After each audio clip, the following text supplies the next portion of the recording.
Our next panel and concluding panel for today will be non-U.S. perspectives. To help us in that endeavor, we have Commander Andrew Corbett.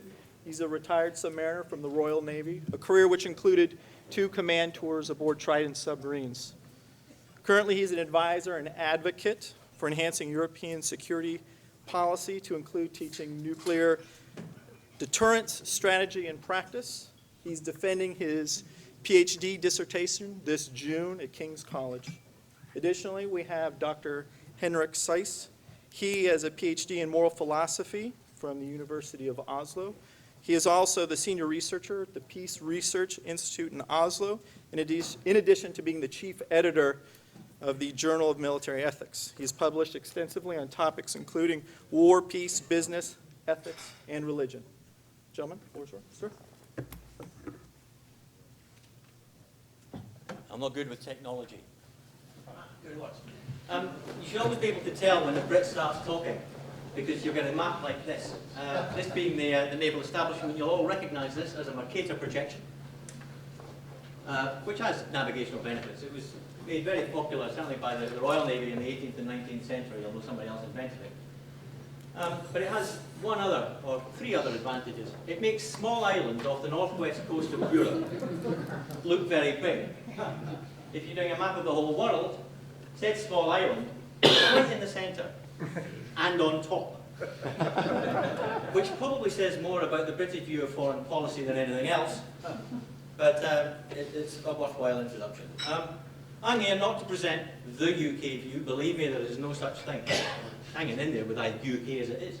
But what I'm going to do is to present a view from the UK, substantially informed by the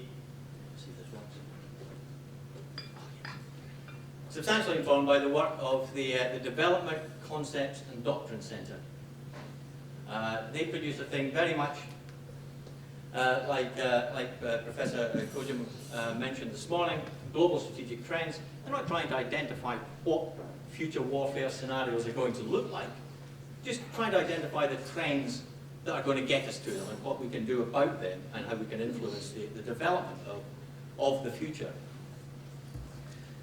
And the core hypothesis I'm going to try and cover today is that there are different sorts of trends, if you like. There are pressures, there are factors, and those factors are either technological or what human beings do. And I've called that anthropological because it sounded like a really good word. And they tend to influence the nature of the way that conflicts work at a tactical level. But what I'm going to try and consider is that strategic change is likely to come from political factors or human factors in the way that we think about warfare, particularly the way that we in the West, in liberal democracies, think about conflict.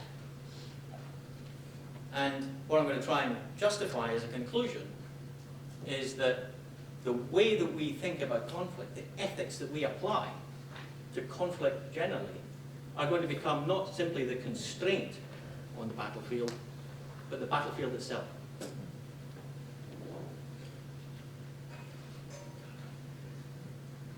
I know this looks like somebody just thrown up on it, but I'm going to go round it, and this is about the only slide you're going to get, actually. You've got plenty of time to look at it. So looking at the various things, you'll also gather that much of what I'm about to say, or what I was planning to say, has already been said by people vastly more qualified than I to say it.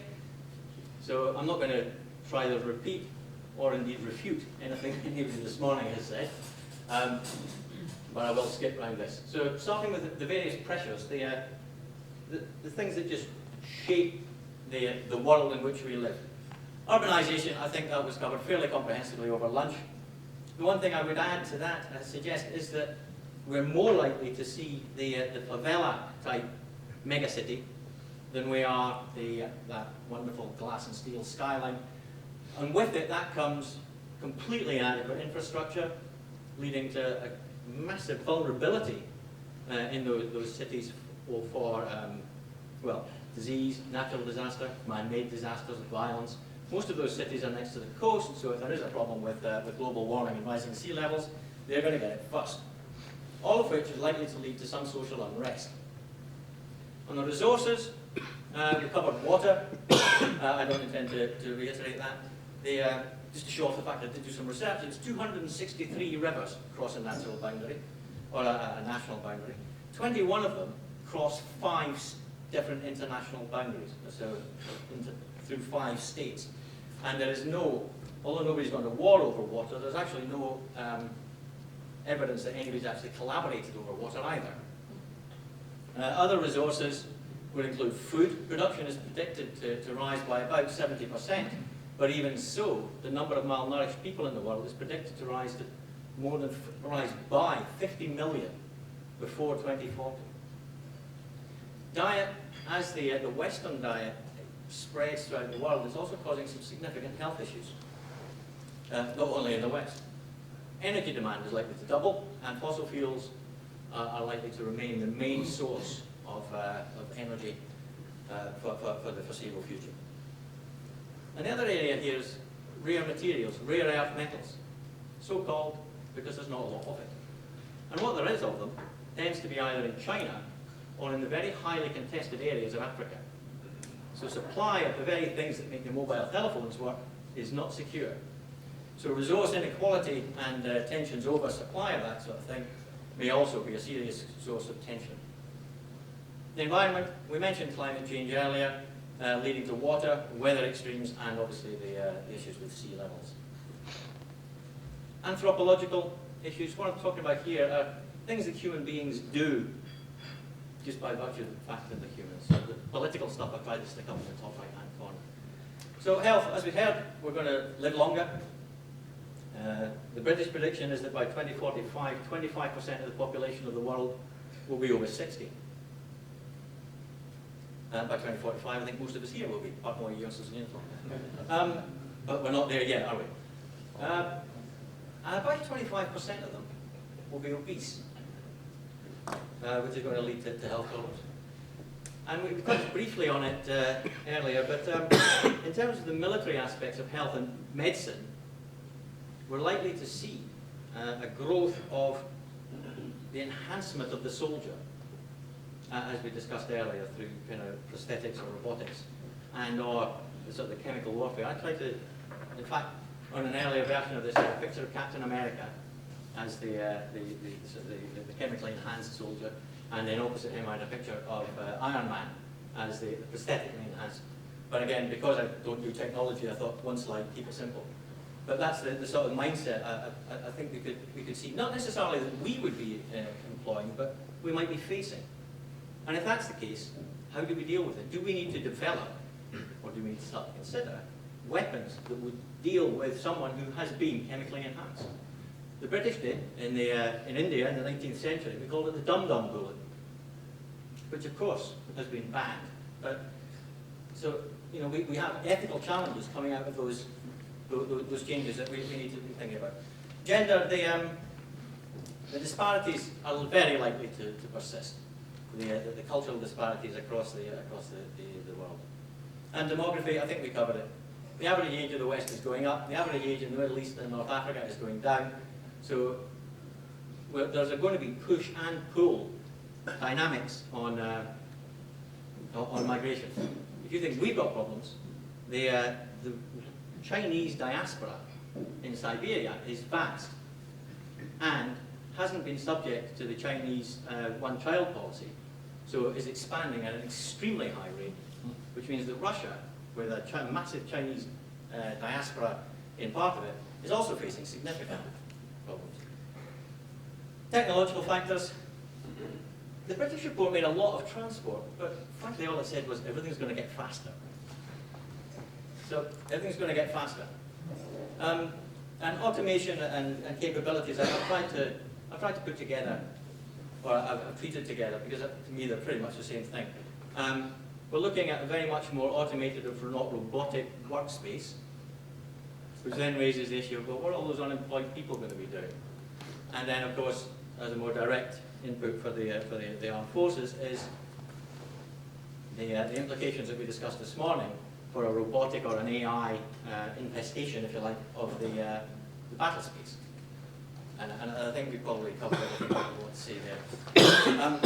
The other one aspect of that I don't think we did cover is that that would, of course, tend to alienate the population more from understanding of what war is actually all about than perhaps we're seeing now. It would almost be like real-world video games, which, again, is something we might need to worry about.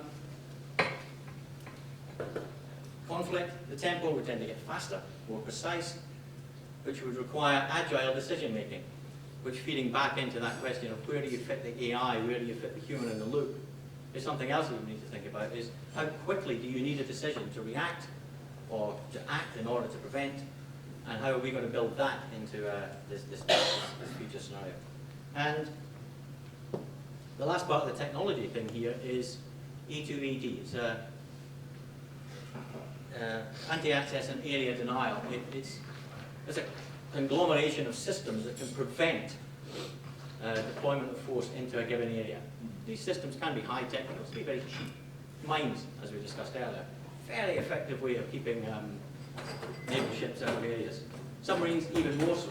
You don't even have to be there, you just got to say that they are. And people are going to think very carefully before they put their 100,000-ton carrier battle group into a contested area. So the level of deterrence that gets imposed upon us by even very small, poorly funded organizations or states could be quite high, which then, of course, puts the onus for escalation on us. This is something we would then need to consider. So, well, skip around the bottom half of this. What I'm trying to do is to point out the various factors, but I suggest these are tactical. These are about how we would fight the sort of conflicts that we fight today in 30 years' time. What I want to do now is to look at the top left-hand, the top corner, and suggest that the strategic changes that we are likely to see are conceptual. That we think about conflict in a very particular way because we're all products of the same sort of thing. We can all probably quote some Thomas Aquinas, some of us, Machiavelli perhaps. Certainly everybody here knows about Clausewitz. We're all products of the same sort of system, so we all have the same sort of understanding of what conflict is, what bounds it. Everybody here who's been an operational commander will understand things about theatres of operation, geographic boundaries, temporal boundaries, and of course we've got rules of engagement, differentiation between combatants and non-combatants and civilians. And that's not necessarily what we're seeing as being a shared view with those who might prove to be our adversaries. They're dealing in propaganda and fake news. They don't differentiate between, or clearly don't differentiate between competence and non-competence, all of which provides a significant challenge for us. So the political factors. We covered already the identity in the state. And I don't want to go through that again, except to say that nationalism and the state are not necessarily the same thing. I'm a Scot, believe me, I know. And what you do see, and what I think the modern environment is showing us, is the ability of social media to generate self-referencing groups. And I'll come back to this again, probably repeatedly. Self-referencing, I guess. Who log on to blogs or Facebook sites or whatever and read what they believe to be fact, because it chimes with what they believe to be fact, or what they want to believe to be fact. And believe me, if ever you have followed the Scottish Flaming National Party, they do a lot of that. Religion is increasing as an element of personal identity. I think as we see the state taking a step back, then sometimes these other elements of personal identity are taking a step forward. Maybe not consciously, but quite often. And of course, those religions, or those ideologies, some of which could be religions, that are actively proselytizing, are using that same idea of self-referencing social media in order to flourish. Corruption, there's always been corruption, there always will be corruption, it just makes things worse. Information, we covered a lot of that earlier. And it's really here where I want to start getting extremely sort of Corbett theoretical, if you like.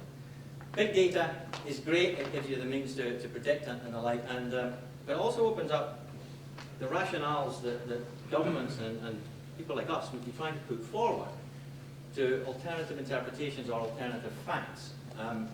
We live now in an environment characterized as post-truth. But certainly, if we're into a conflict scenario, we would be dealing with alternative narratives, propaganda, black ops, straightforward lies, deception, etc. And again, the current internet technology gives social groups, groups, a very loud voice for minorities who have a very clear message that they want to get over. And they'll support that with or without facts. They'll just invent stuff. And again, that will be self-referencing and therefore sound far more coherent than it actually is. Another aspect of the information age, of course, is the Internet of Things. And one of the things that struck me when I was working at NATO is that for many of the people who worked in the headquarters, cyber was all about making sure that nobody could read your emails. As I said, I'm not good at technology. And I equate cyber to Die Hard 4. It's where all the traffic lights go green at the same time, and people start inflicting violent ends upon people I know and love through the use of computers. Not reading my emails or seeing what I was photographing last night. Which all brings me to this. Education. It merits about a paragraph in the Global Strategic Trends report. And the gist of it is that the West is relatively well educated. The rest of the world is catching up. And as it does, the benefits of the knowledge and information economy are shifting away from the West to these other areas and towards the East and to Africa. What I suggest is much more fundamental than that. It's a liberal democracy, and the democratic part of it relies on the ability of our population to be able to give informed consent to the policies that their governments are following. And if that informed consent cannot be informed, we have a serious issue. And I would suggest that we're seeing that issue being under attack everywhere.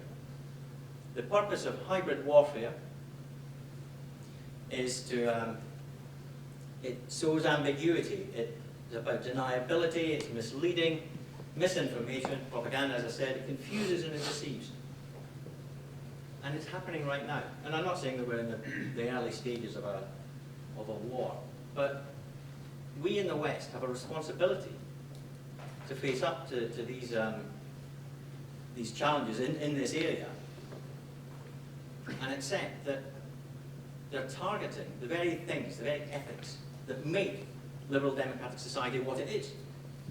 And also, particularly from where I've just come, the alliances in which we operate are being stretched by these tensions. And what we're seeing particularly is that delays and inhibits decision making. So the values particularly I want to cover very briefly. So the individual liberties that we enjoy, the human rights on which our various societies are based, the rule of law and the democracy, all of these things are challenged by hybrid warfare, or whatever you want to call that, the grey zone, and that kind of thing. So I suggest that we all follow the same sort of ethical paradigms, as I said, derived from Thomas Aquinas. I would suggest our adversaries don't. And they're going to exploit the ethics that we would try and apply, and the constraints that we apply to our paradigm of conflict. And they would use those effectively as weapons against ourselves. So in conclusion, I don't see fundamental strategic changes over the next 30 years. I think war will get faster, it'll get more precise, it'll probably be more automated. But in terms of warfare over the last 100 years, that's pretty much what's happened to it. But we may well see a conceptual shift as we start having to deal with people who are targeting the very things that we hold dear, not in terms of blowing people up, but in challenging the ideas that hold us together. And in order to maintain those, we're going to have to come up with some very good arguments about how we protect the very things that are being attacked.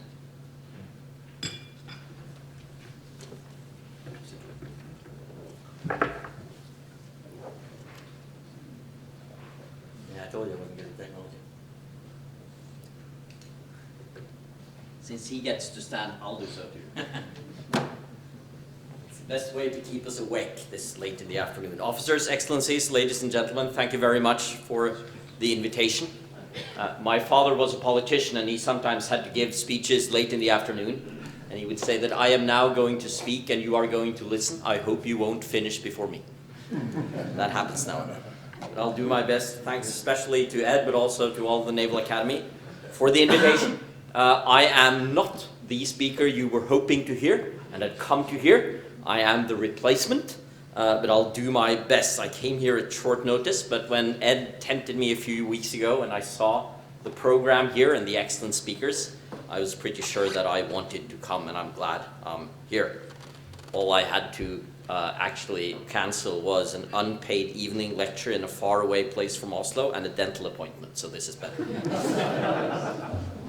I also, since it's late in the afternoon, want to share with you one of my favorite stories about coming back, because I was actually here a few times before, and I had the great honor of giving a keynote here some weeks ago, or some years ago, which shows that the program just gets better all the time, but it's a great honor. And I heard this story about George Bernard Shaw and Winston Churchill, where Churchill sends 2 tickets to the opening night of his new play to Churchill, and he writes, "Dear Mr. Churchill, here are 2 tickets for my new play for the opening night to you and a friend, if you have one." And Churchill famously sends the tickets back and says, "I'm sorry I cannot come on the opening night, but I'll come the next night, if there is one." So at least the McCain Conference has proven that it lasts. Before I start, I'll also say that I'm bringing special greetings from my dear co-chief editor of the Journal of Military Ethics, Martin Cook, who very much wanted to be here and who is here in spirit, and also from my dear colleague at Prio, Gregory Reichberg, whom many of you know. I saw the heading for this section. It was called the non-US perspective. It's a little bit like the foreign language film category in Oscar. Kind of America, and then boom, and we have this little thing. So, and my country is just a very small slice of that broad swath of the world that we can call non-US, namely the 5.5 million strong kingdom of Norway, known mainly for strange and sometimes daredevil skiers that emerge once every 4 years for the Olympics, for maybe for offshore oil, and for being the country that bestows the Nobel Peace Prize, often lauded and highly respected, and sometimes, as is inevitable, questioned or even ridiculed. So let's see if a first-year US president gets it again. Actually, honestly, I cannot say any more, because for the last 2 years, I've actually been on the committee. I'm a member of the Nobel Committee, so I cannot say anything more. Very secret. Norway is, however, also a founding member of Nato, shares a border with Russia along the strategically important Kola Peninsula, and occupies a long coast along one of the most coveted strategic areas in the world, namely the ice-free Norwegian Sea. As we know from 1940 and Hitler's invasion of Norway, this country is anything but militarily unimportant.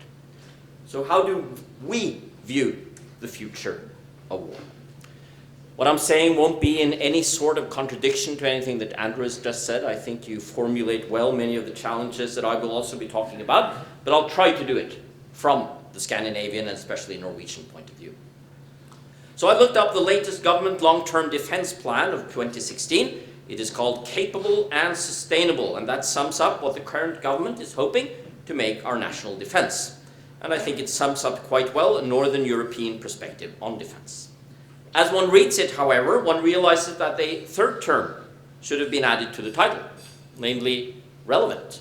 Capable, sustainable, and relevant. How do we create relevant military force in our day and age? This is of additional importance to a small country such as Norway, because our main military strength is, after all, not our own forces, but the alliance to which we belong. We are incredibly dependent on it for any credible defense of our own realm. And therefore, of course, the question comes up, how can we be relevant to our allies? How can we do things that they think of as useful, so that the day we need help, they will think, yes, we should help Norway? The greatest fear expressed in the long-term defense plan of last year, in addition to the underlying question of relevance, is the fact that old equipment is not really kept up to standards. New equipment is not acquired quickly and efficiently enough, and the crucial digital capabilities and know-how needed to defend our security and fight a modern networked war or to avoid terrorism are not really up to speed. Sounds familiar, I would think. We presently, arguably, do not have enough well-trained personnel and well-functioning equipment to really snap into action on short notice if armed conflict becomes a reality. And we do have too many vulnerabilities. Adding to that challenge, which is well known and not new at all, is of course the fact that higher defense spending is not really that high on the list of priorities for most citizens. And when we have an election campaign, as we have in Norway this year, I can assure you that military questions do not play a very central part. We have, though, one advantage right now, because the Secretary General of NATO is Norwegian. He speaks like that, and it's called Jens Stoltenberg. And they kind of sing. And he is a very capable man. He seems to be getting along with President Trump, and that's not bad. And actually, it creates some more space for speaking about military expenditure, even in the domestic discussion. Anyway, that's just the background. What is the ethical perspective in all of this? Well, I don't think it is easy, and I think this has come out earlier today as well, to separate the ethical from other more political, technological, tactical, strategic, and psychological concerns. Let me nonetheless suggest the following 4 points. Firstly, a country such as Norway in today's strategic environment faces an incredibly difficult balancing act vis-à-vis Russia, which is also an ethical balancing act between careful and measured diplomacy on the one hand and displays of real willingness to build up, deploy, and use force on the other. We now, starting last year, have a small contingent of US Air Force personnel stationed permanently in Norway. Some of you will know this. This is new and clearly ratchets up the presence of non-Norwegian NATO forces close to Russia. Russia, of course, has protested profusely. It's in Norwegian papers almost every day. The ambassador talking about how this terrible Norwegian policy is destroying the atmosphere between our countries. How far should we continue in that direction? This reminds us of the old problem of how one conveys one's intentions rightly, transparently, and honestly. Norway obviously has no intention of stoking conflict with Russia, yet Norway needs to stand up for democratic values in international law and must show that it will defend its own security and integrity. We also want to be a loyal part of the NATO alliance. The thing that Russia wants least of all is more forceful NATO presence close to its borders. Norway constitutes that very presence and is stepping it up. How do we do that while reducing political tensions to the greatest extent possible and making sure that everyday crucial concerns such as trade, environmental protection, and resource management in the north do not suffer? That is one of our main challenges, and it is not only ours, and I would say that to a large extent it is also an ethical one. Secondly, how far can we today rely on the NATO alliance? On the one hand, we have no choice. We are neither rich enough in spite of offshore oil, nor populated enough to defend ourselves and our sovereignty over any period of time without NATO forces. On the other hand, can we really assume that in a world with increased pressure to put one's own country first, I don't want to delve into American politics, and I have great respect for different views, but I can assure you that the inauguration speech of President Trump was not very popular in a country such as Norway. Let me just put it diplomatically that way. This is the world we live in. Increased tension within and between democratic nations and a deeply felt impatience with collective systems and a wish to put oneself first. And let me add, with a very real danger of infiltration from what is clearly Norway's main military adversary, Russia, into the democratic politics of several allies. Can and should we be so dependent on the alliance that we helped found? It is, at the very least, in Norway's and smaller nations' interest to insist on the values of cooperation that have so far undergirded our common security system. Yet they are, admittedly, under serious pressure. That this also represents an ethical, value-oriented challenge goes without saying. Let me add that I just read in a Norwegian newspaper before I came in here on the internet that the Norwegian Foreign and Defense Secretaries had today launched a new military cooperation with the UK, Holland, France, and Germany. Of course, within the NATO umbrella. And they said there's nothing dramatic about that. We will just have more maneuvers together, and we will integrate more closely. And he said at least 5 times from what I read, it has absolutely nothing to do with a deteriorating relationship to the United States. And President Trump has assured us that NATO is as relevant as ever. And he said it so many times that I'm pretty sure that he was fearful. I'm just using it as an example of how do we maneuver vis-a-vis our allies in this atmosphere, in this time. Thirdly, to what extent should Norway continue to build military expertise essentially meant for non-Norwegian operations? And this is, of course, also relevant for many other NATO countries. This brings us back to the relevance question. Much of the way in which we have been relevant to our allies since the end of the Cold War has had very little to do with Norway, obviously. We have rather been contributors to operations in the Balkans, the Middle East, and not least Afghanistan. This has cost us much in terms of personnel resources and material resources. Should we continue to prioritize this when the need simply to defend ourselves at home seems to be growing? This is once again one of the classic questions, nothing new about it, but on the other hand, it's being actualized more when we see the sort of tension that we have in the north and towards the east. And then fourthly and finally, and I'm saying finally because the final point I have, many others could be mentioned, the link between ethical and civilian values on the one hand and military defense on the other may be more crucial today than in a long time, and much has been said about this already today. This connection was more or less given during the Cold War because it was an existential sort of conflict. We were defending the very way of life that we stood for. Today, there is again a need for defending the rule of law and democracy in our country and throughout Europe, and to ensure deep understanding of and participation in this task among our citizenry. Yet we cannot take this understanding for granted. This need is why Norway is actually deciding to keep the draft. Well, obviously, it's not actually a functioning conscription in the sense that every young person serves in the military, because we don't need them all. We need something like 10 to 15% from every year, but we have actually stepped up the draft. And it's the first NATO country from 2016 to include women fully in the draft. And Sweden, interestingly, took that away some years ago, the draft system in favor of a professionalized army. They have now changed their minds, and they're coming running to Norway and saying, can we please see what you are doing?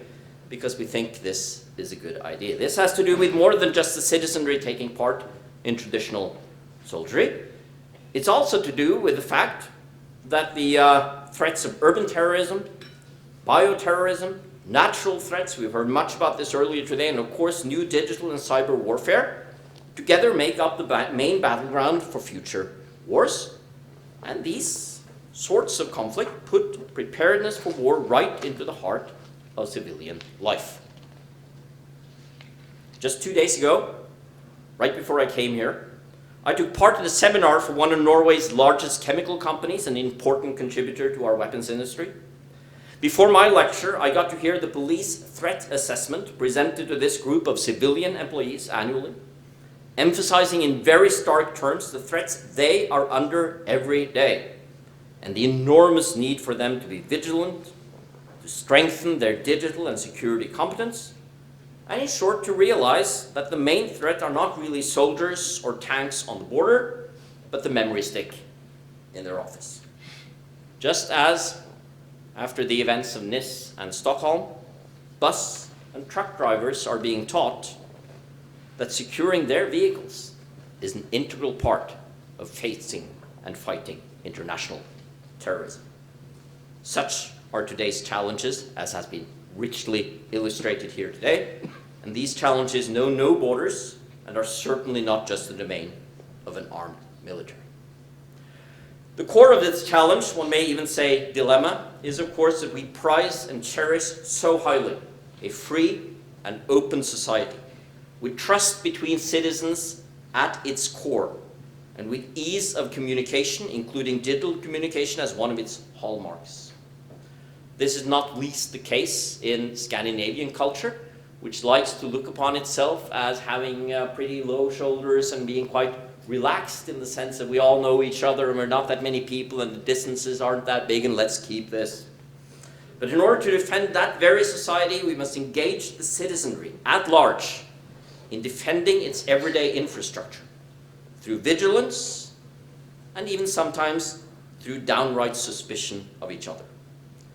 As part of this, we must motivate all those who are new to this society, refugees and asylum seekers and other immigrants from non-Western shores, to take part fully in this de facto collective defense and see it as their task to defend it from within. My conclusion would therefore be very close to speakers from today. First, Andrew, who talked about the importance of education and the sort of education systems we have and the sort of values that we communicate through those communication systems in order to create a real consciousness about what it is we are defending.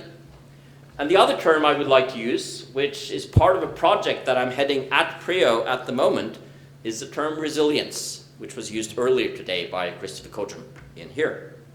And it's based on a Norwegian experience which some of you may remember, although there have been so many tragedies since then that it's easy to forget them. But on July 22nd, a mass murder was let loose in Norway, killing first government bureaucrats and then 69 youngsters at a Labour Party youth camp in order to defend Norwegian society. It's one of those crazy terrorist acts that can happen. They will probably, unfortunately, happen again. But the question has been asked, how has Norway managed to tackle this? How do other societies manage to tackle it? And I can find few terms better than resilience to describe what it is we are trying to strengthen in our society. That even after the earthquake, we are standing up because we have enough bonds between us, and strong enough foundation to actually remain standing. I'll end with one of my favorite cartoons that I was told about once. It's from the New Yorker, two men standing in front of a straight tower in Pisa.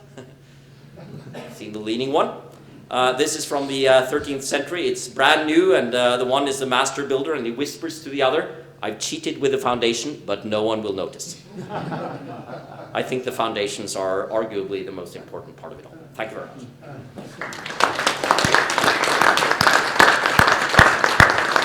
Ladies and gentlemen, we have just under 15 minutes for questions. Dr. Lugan. Yeah, thank you both for these presentations. One thing that neither of you addressed that I would like to hear you address is how the political fragmentation of Europe, the rise of both illiberal governments and illiberal parties figures into your assessments of the threat environments. We know that the EU was founded, hopefully, on the basis that it would avoid future European, intra-European wars. Do you like to go first? No. No. I had something on that in my manuscript. I skipped it for the sake of time, so I'm glad you asked the question.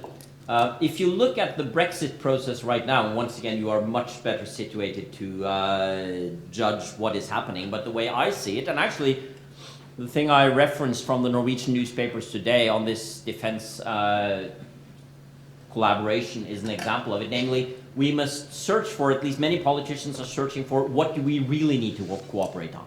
Because we see things chipping away. We see some nations and countries being less willing to take part. We see some leaving this community.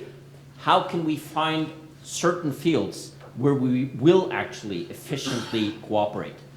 And NATO and defense collaboration is arguably one such thing. But to say that this creates unease is an understatement. We see it also in the Scandinavian countries with relatively strong far-right parties. They're not of the nationalist sort that you have with Jobbik, for instance, but the Swedish and Finnish ones are not that far away from it, and they're growing. And the question is, what sort of political program do they really have regarding these sorts of collaborations on, for instance, defense issues? And we don't really know, because many of them don't have that much of a clear political program. A little bit of the same that is now being discussed in the US with Donald Trump. But yes, it's definitely part of the same discussion. And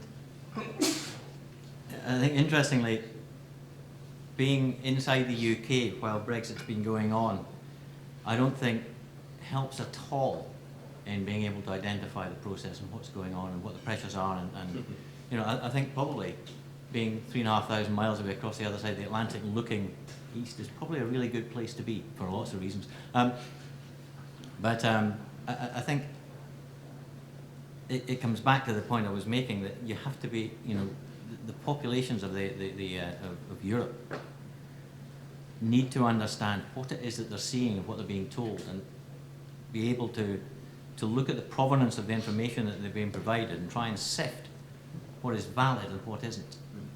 And I think one of the things that we've seen over the last few years is this cheapening of our political process. And you could argue that it starts with the sort of the rise of the soundbite and the diminution of genuine political debate. But I think what we are seeing in the UK particularly is something of a backlash. And I don't know whether this is true or whether this is just wishful thinking on my part, but I think what we're beginning to see is a backlash amongst the populace against this sort of soundbite politics. And again, going back to the point I was making earlier, the Scottish National Party has been advocating for another referendum in Scotland with regards to Scottish devolution. And I don't think, were I advising Nicola Sturgeon, I don't think I would be advising that, because what I see is that the populace are now much more questioning what they're being told. So many of the assurances that the SNP trotted out 2 years ago, in the run-up to the devolution referendum, would not be accepted at face value now. The idea that Scotland would retain the sterling, although the Bank of England have said no. We would remain in the EU, although the EU have said mais non, and that Scotland would join NATO as a non-nuclear state. That's probably not going to work either. So in terms of huge financial and foreign policy issues, I think the provenance of these statements and claims is being questioned. So I think in terms, and the other point is that I think we're hearing a lot about more extreme parties, but they're not winning. We'll see in France. Well, we will. Yes. Sir. Henrik, I wanted to ask you a question about resilience, at least in the Norwegian context. One of the things we know about resilience post-conflict or post-wake of terrorist attacks is that things like social capital or social resources are important, so typing into communities and communities that help one another. We also see that there's post-traumatic events like this. We see there's a rally around the flag. In fact, we see it in Israel, we saw it in the United States post 9/11. We see calls for security over liberty. We see calls for increased surveillance. So that enhancing resilience means giving people a little bit of this in small doses, but not too much to create the kind of effects that we're seeing maybe across Europe next week and in the months to come. So there has to be a balance here between giving people what they need for resilience, but not creating too much of a fortress in Europe and fortress in Norway. Do the Norwegians, are they cognizant of this, and do they try to balance this in some way? Yes, at least if you look at it from a researcher's point of view, what you see is a balance between, on the one hand, rallying around the flag effect, which was not very difficult in the case of 22nd of July because things calmed down relatively quickly. It was one person who had done it. You didn't have fear going on, so you could concentrate about that pretty quickly, and you had the king giving speeches and all of that. But on the other hand, another very interesting thing happening in this sort of situation, namely how the younger generation uses new digital platforms to create this resilience among themselves.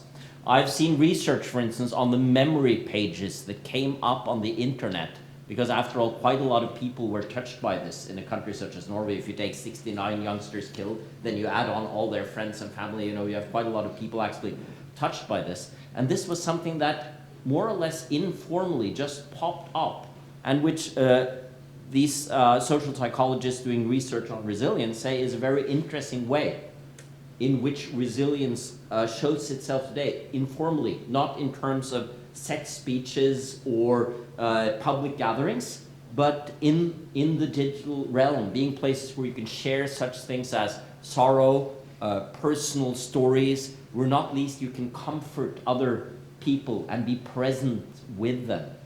And I think that is also an important part of resilience, where people don't feel that they are left out, that they are somehow not cared about. No one cares about me. I think there is something to learn from that experience in Norway, and there is something to learn from the cases in which it hasn't worked. For instance, there are parts of Norway where quite a lot of immigrants have fled to Syria as foreign fighters. And their stories are very often about not finding a place in that society. No one cares I'm here. I don't have a job. It's all gray, and someone came and told me I could go to Syria to save the world. So there are positive and negative things to learn from that experience. But I agree with your point about balance. Absolutely. I've got tuppence worth on that one. What we've seen in the UK, and the UK has been going through terrorist attacks for some time, not so much over the last 5 years, but you know, we had 30 years of IRA attacks. And I think one of the things that we forget is that our population is pretty resilient, and I don't mean the British population, I mean our populations are pretty resilient people. They've grown up with an expectation of a certain level of freedom and independence and individual liberty, and they don't want somebody to come in and start chipping away at that. And I think what you were saying, Henrik, we can rely on our populations to react to this in most of them, to react in a measured, sensible way. There will obviously be some who react in almost as an extreme a way as the perpetrators of crimes like this. But the most effective measures, I would suggest, are passive. It's not a case of arming all the police and having a policeman standing at every school gate and an armed policeman riding in every truck cab. But it's daft things that I've seen, like putting extra bollards around airports, making it impossible to drive anything at speed into crowds and that kind of stuff. And these things are minor impositions on the way that we live our lives, but they are not significant impositions on the key things that we hold dear. Last question. I have a question for both of you to comment on this. You know, we hear so much about President Trump basically demanding, 2% of your GDP, and some reply and some don't. But I'd like to hear your point of view as far as what you would expect from the U.S. looking back at us, instead of the one-way, pay up or we might not be there type thing. Yeah, what is the NATO point of view? When I was working in NATO, I wasn't allowed to speak for NATO. I think in 1949 there was an existential threat to Europe. And as a result, 12 nations got together and formed the alliance and all agreed the various things. And of course, the most famous one is Article 5, an armed attack on one is an armed attack on all. They also committed to Articles 1, 2, 3, 4, up to I think it's 12. And I think it's Article 3, which says that each of the member states commits to providing an appropriate level of investment and defensive capability of its own. So I think the European states, or the European members of NATO, all have a commitment that they made, the ones who joined in 1949, but then the ones who joined subsequently all buy into all of the previous agreements. And in 2014, every single member of NATO committed to that gross measure of GDP. It's a gross measure, and like any political statement, it's a soundbite and it's a good thing, and it's probably wildly useless in terms of genuine defence capabilities. But it is the measure to which they all committed. Therefore, I think it's a reasonable expectation that they pretty well live up to it. And I include the UK in that because we've just included our intelligence budget in our defence budget, and therefore we are now well over the 2%. To be fair, the UK was at 2.1% anyway, but now we're at 2.6. So I think there are machinations within wheels within machinations, but I think the president has every right to demand that the European members of NATO actually live up not only to the commitments that were made in the original Washington Treaty, but also to the statements that they all made, and probably most of them are still the same incumbent governments that were made in 2014. I agree absolutely with that. I'll add from the Norwegian point of view, and I of course represent no one, so this is my interpretation, that there is a great understanding for the US demands and a sort of, at least among mainstream politicians, a sort of embarrassment that we don't live up to it. And we've heard it before, from the Obama administration as well. But I think the thing that politically and ethically speaking, we more than anything hope for from the United States are two things. A, predictability. That we don't have this sense that we're not quite sure what we're going to say. So if something happens in the Ukraine now, we'll be sitting wondering what will be the US response. I think that, and I know there are many advantages to strategic unpredictability, but I think from the point of view of a relatively small NATO country, knowing where the US is, I think is one thing. And the other, which may be more naive, is the wish that the US stands up for moral values internationally. Not just for its own self-interest, but because it believes in those values. George W. Bush is a president who was much questioned in Europe because of the Iraq invasion, but he's also very popular because of all he's done in Africa. Why? Because he seems to represent a sort of moral voice. We are the strongest nation in the world, and that means we take on certain things, and therefore we will fight these diseases, or we will make sure terrorism, torture is not used. And I think when we which you see going way back to Vietnam. When you see that sort of faltering, that you suspect that they don't really stand for this, or it's all in self-interest, well, understandable, I think creates a sort of worry. So I think those two things, predictability and moral high ground, is what we maybe naively wish for from us. Commander Corbett, Dr. Syse, thank you very much for sharing your insights and experience. Thank you.